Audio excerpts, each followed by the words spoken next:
Hello!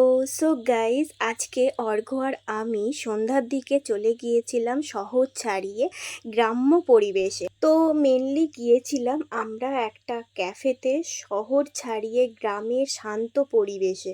তো এখানকার decoration এখনও কমপ্লিট হয় না, দেখতেই পাচ্ছ অনেকটাই হয়েছে আবার অনেকটাই হয় না। তো আমরা এখান থেকে কি কি খাবো সেটাই ভাবছিলাম, ভাবতে ভাবতেই মেনু কার্ড চলে এসেছিল আমাদের সামনে। তো দেখে নাও এক নজরে কি কি রয়েছে এখানে। তো যাই হোক, আমরা অর্ডার দিয়ে নিয়েছিলাম স্টিম চিকেন মোমো আর ছিল মিক্সড চাউমিন। তো দুটো খেতে কিন্তু সত্যি কথা বলতে অনেকটাই ভালো ছিল, আমাদের দুটোই মোটামুটি খেতে ভালো লেগেছিল, বেশি করে চাউমিনটা ভালো লেগেছিল দুজনেরই। তো যাই হোক, আমরা তারপরে বিল টিল মিটিয়ে মাদার্স ডের জন্য আইসক্রিম কোল্ড ড্রিঙ্ক সমস্ত কিছু নিয়ে চলে গিয়েছিলাম সোজা বাড়ি। বাই।